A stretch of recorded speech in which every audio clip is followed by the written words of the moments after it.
कन्हैया के बहुत बड़े मित्र थे। श्रोताओं, मित्र भी थे और भक्त भी बहुत बड़े थे कृष्ण के सुदामा।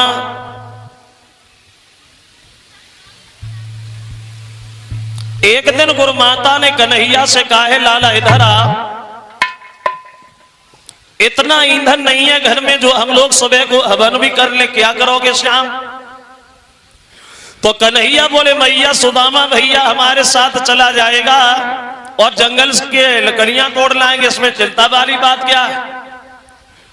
तो चलते वक्त सुदामा को गुरुमाता ने थोड़े से चना पोटरी में बांधे और सुदामा को समझाया, लाला की भूख लगे तो तुम दोनों भाई मिलके चब लेना और पानी पी लेना, थोड़ा आराम मिलेगा।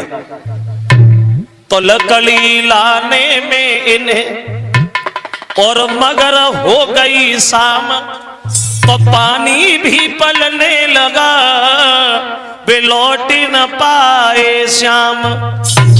माह का महीना, पानी बरस रहा है, घिर गए दोनों जंगल में, सर्दी पड़ रही है, ठिठुर रहे हैं। जब सुदामा को भूख लगी, वही चना निकाले चबने को तैयार हो गया।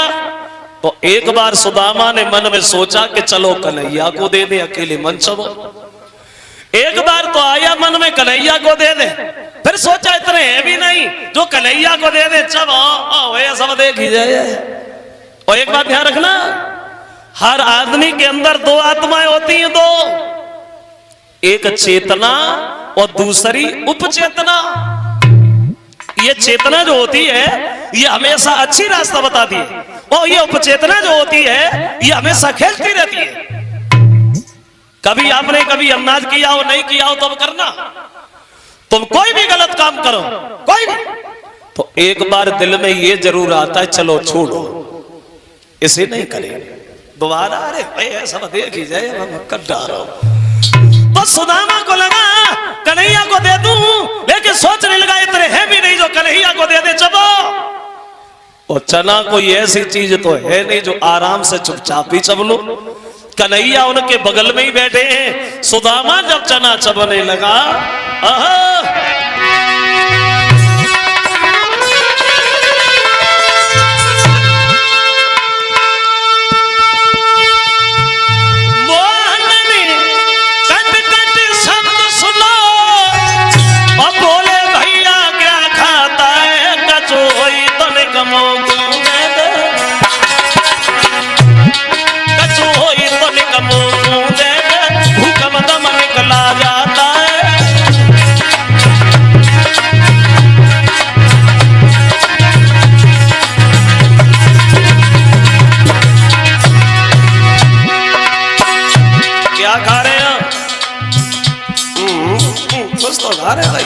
तो सुदामा झूठ बोले, कबड्डी बोला क्या रखा है, दांतों को सीन सताता है, इसलिए तुझे खाने जैसा ये कटकट शब्द सुनाता है।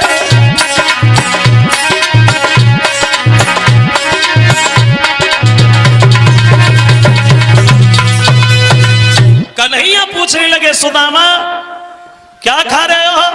तो सुदामा झूठ बोले गए, भैया खा नहीं रहा हूं, सर्दी के मारे दांती बज रही है, इसलिए तुझे आवाज सुनाई दे रही है। झूठ बोले।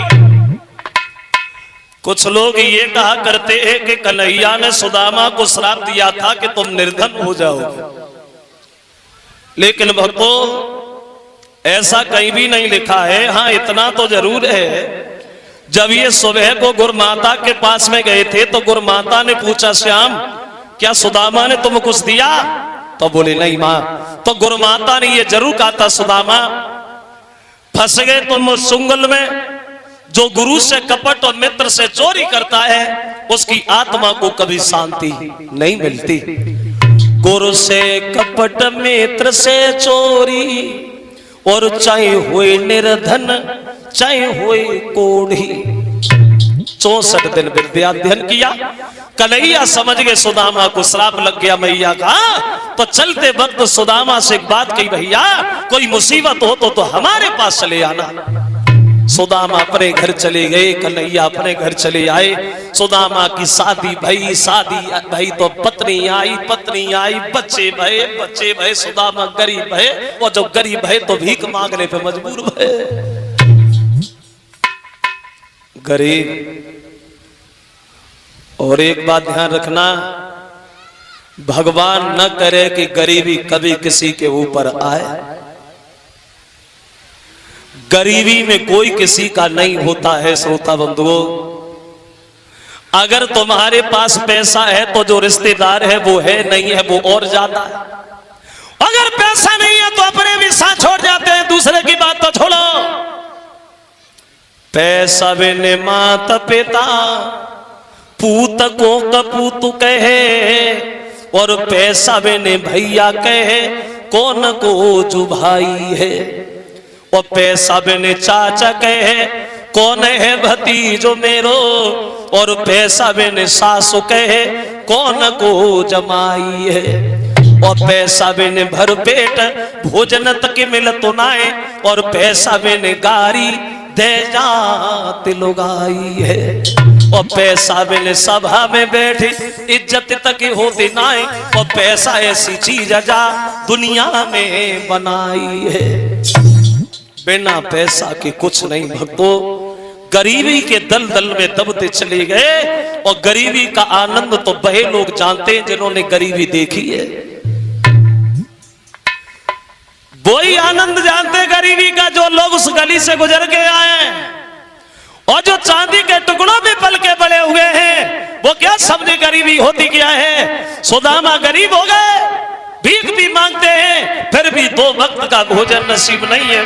दीन सुदामा को वो दशा बन गई।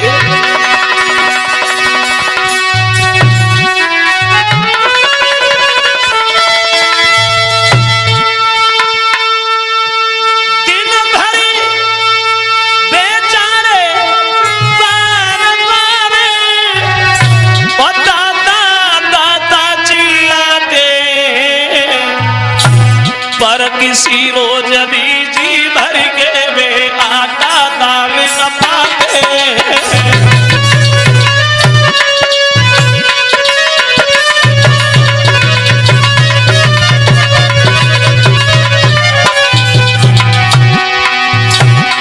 सुदामा वो मठा मिले तो नमक नहीं, मठा मिले तो नमक नहीं, जो नमक मिले तो मठा नहीं। तू घर मांगे 10 घर मांगे, लोटा भरी आटा मिले नहीं।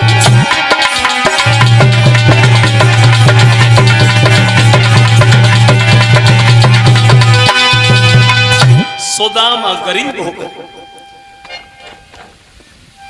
और इतने गरीब हुए हैं जो 2 वक्त का भोजन नहीं है नसीब सुदामा को। एक दिन इनकी पत्नी भामिनी पैर दबा रही है, शाम को पूछने लगी है, महाराज दुखी तो वो लोग रहते हैं जो पाप करते हैं, और हमने कभी कभी कोई पाप नहीं किया, तो भगवान हमें इतना कमजोर काहे को बना रहा है। जो पत्नी के शब्द सुने तो सुदामा की आंखों से आंसू निकले आए। बोले भद्रे, इसमें दोष तुम्हारा कुछ नहीं है, दोषी तो हम हैं। जो आज द्वारिकाधीश बने बैठे हैं, ये हमारे बचपन के मित्र हैं भामिनी। वो अपने अच्छे कर्मों से राजा बनेंगे, और मैं भिखारी बन गया भामिनी। मैंने कन्हैया से झूठ बोला, झूठ हमने बोला, और उसका भुगतान तुम्हें भी करना पड़ रहा है भामिनी। जो भामिनी ने सुना कि कन्हैया से झूठ, भगवान से झूठ, और भगवान से झूठ बोल के जीवन में सुख कभी नहीं मिलेगा महाराज, कभी नहीं मिलेगा। द्वारिका चले जाओ, धन नहीं मांगना उनसे, दौलत नहीं मांगना, मकान नहीं मांगना, कुछ नहीं मांगना, सिर्फ अपनी भूल की माफी मांग के चले आना। भगवान चले जाइए।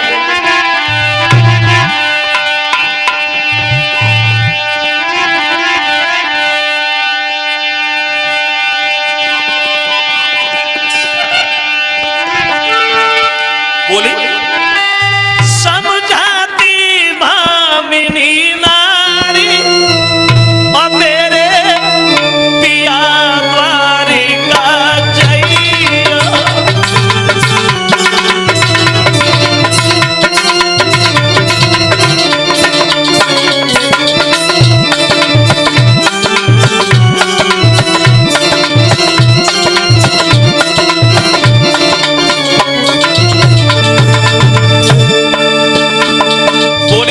महाराज द्वारिका चले जाओ। और कहती है मेरे पिया द्वारिका जाइयो,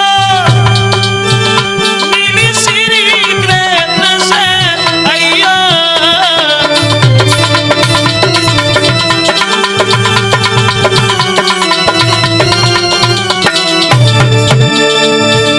मेरे पिया द्वारिका जाइयो, मिली श्री कृष्ण से आइयो।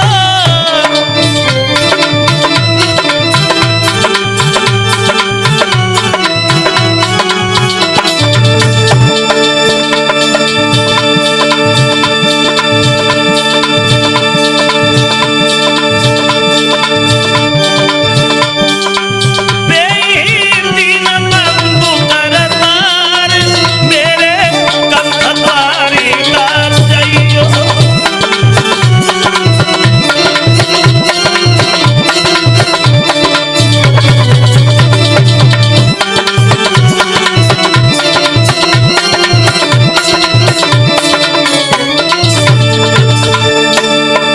द्वारिका चले जा महाराज, हमें धन दौलत की कोई आवश्यकता नहीं है, सिर्फ अपनी भूल की माफी मांग के चले आना भगवान।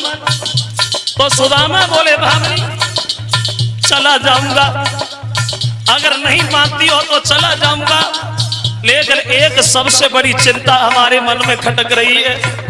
काहे की? तो सुदामा बोले भामिनी चिंता इस बात की लगी है,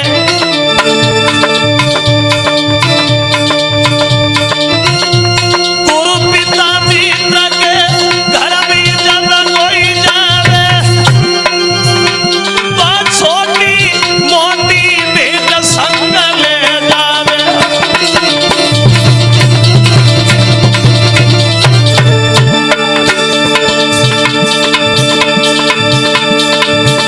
मेरी नारी भेंट बिना कोई नहीं है नानी, अब अल्लाह प्रभु ले जाए पास में कोड़ी नहीं गानी।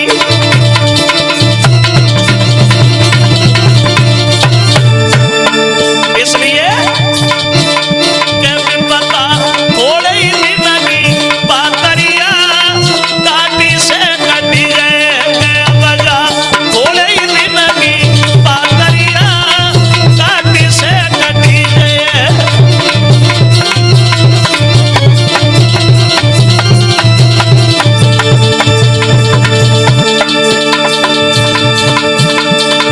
काटी से कटी गई है, मामा माटी से बनी है। अब जा थोड़े ही दिन की बातरिया काटी से कटी है।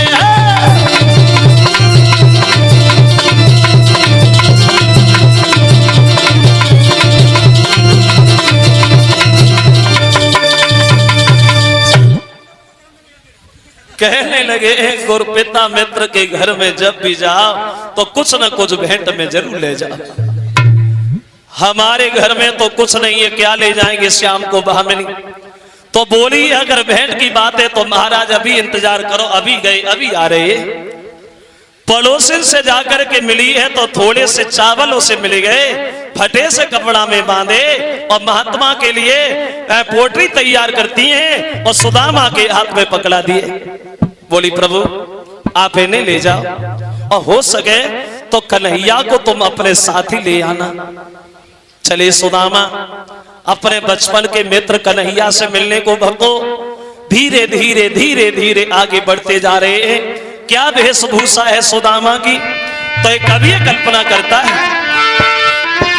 पाई बिमाई फटी त्रिपुर के और नंगई पाई न धाए,